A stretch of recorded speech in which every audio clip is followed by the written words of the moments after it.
my victory chariot! Sonic 2 was alright.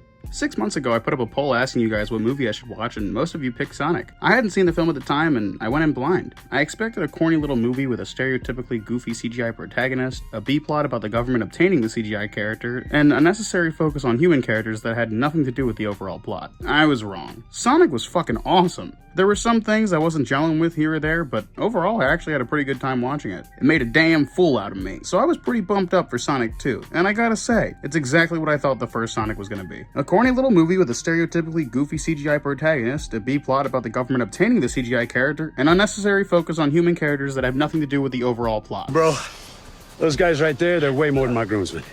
That's my squad. God damn it. Let me make one thing clear real quick. I didn't dislike this movie, but I definitely didn't enjoy it as much as the first one. Similar to Sonic, the CGI characters look fantastic. I love the living cartoon aspect of these designs. I couldn't fathom what Tails and Knuckles would have looked like if the filmmakers kept the OG Sonic design. The three of them also get some pretty cool action scenes that highlight each of their powers. I like Knuckles' introduction in this film way more than Tails. Knuckles has this badass entrance, kicking Sonic through the house. Seriously, this fight scene's cool as shit. Tails just shows up and does a giant lore dump explaining that he's been watching Sonic since the first movie and that he's a massive fan. This is editing me, and I completely forgot that Tails hit Knuckles with a fucking cop car. I gotta give him credit. That is pretty badass. Has Tails always been an intergalactic Sonic fanboy? I'm not very familiar with the source material, but I'm pretty sure he's not supposed to be Batmite. I really liked Sonic and Tails' friendship, except for the parts where Tails is like, "But you're Sonic! You're like the coolest guy ever!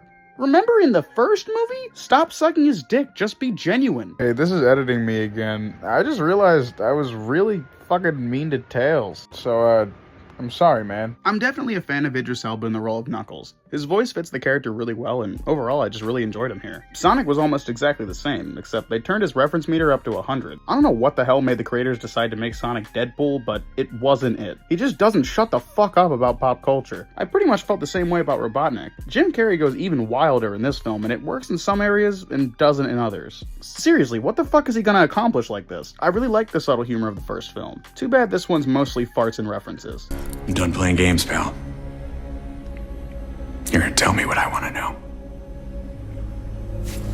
And I am asking you, for the last time, what would you like on your bagel?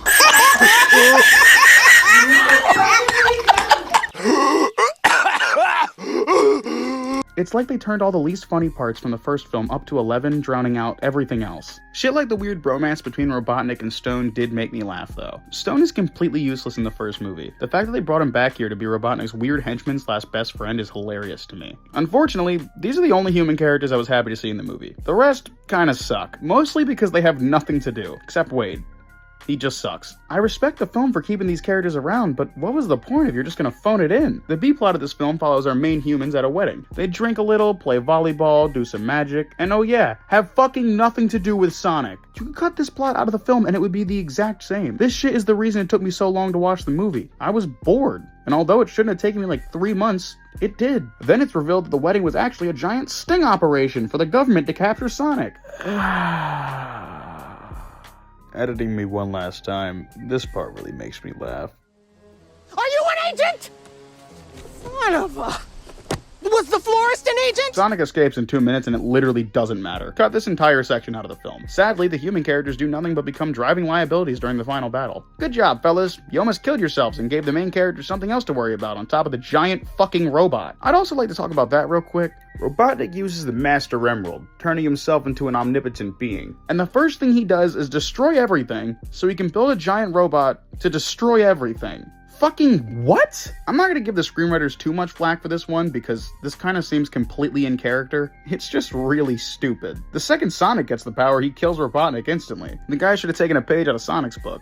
Also, yeah, Sonic commits a murder on screen, and everyone's completely cool with it. Overall, Sonic 2's fine. It's not as funny as the first one, and it definitely drags in certain areas, but it could have been way worse. There are some awful video game movie franchises, and thankfully, Sonic isn't one of them. I'll definitely be in the theater for Sonic 3, but I'm never watching Knuckles. I have zero interest in more Wade.